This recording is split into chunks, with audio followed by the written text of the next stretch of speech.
Hello, my name is Rebecca Martinez. I'm currently a therapist with the Missionary Wellness Center. I've been a social worker for over 20 years.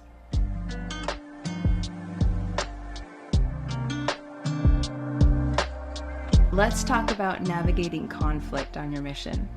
A unified companionship is ideal, but because there are so many different personalities, so many different cultures, so many different backgrounds, there's bound to be conflict, whether it's with a companion, a mission president, a friend that you're teaching. There will be conflict at some point during your mission.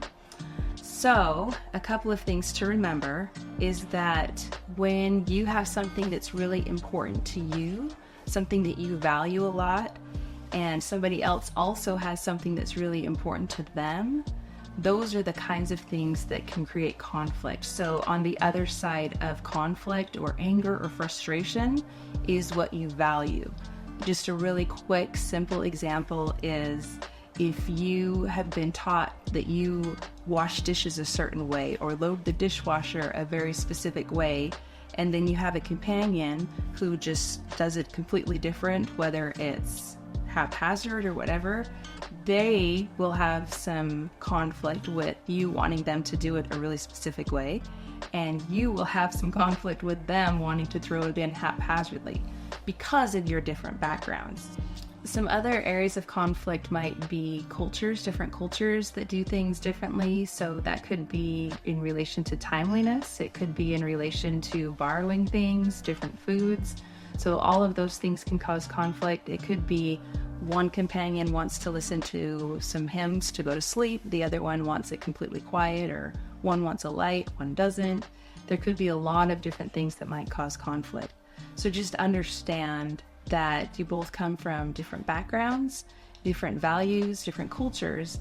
And so there's not necessarily one of you that's right and one of you that's wrong. You just have different experiences that have shaped your values, and those are the things that are most important to you.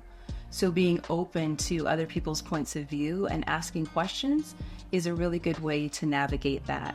For example, you might say, hey, can you help me understand why this? Or can you tell me more about this?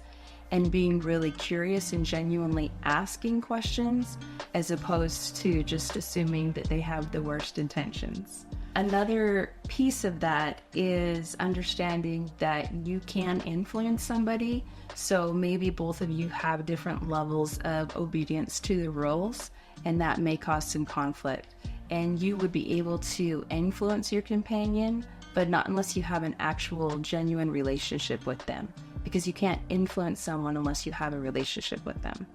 Another piece of conflict might be rejections. When you are rejected with trying to share the gospel with somebody, and understand that you're doing your piece of it, you're planting a seed, and what that person does with it isn't up to you.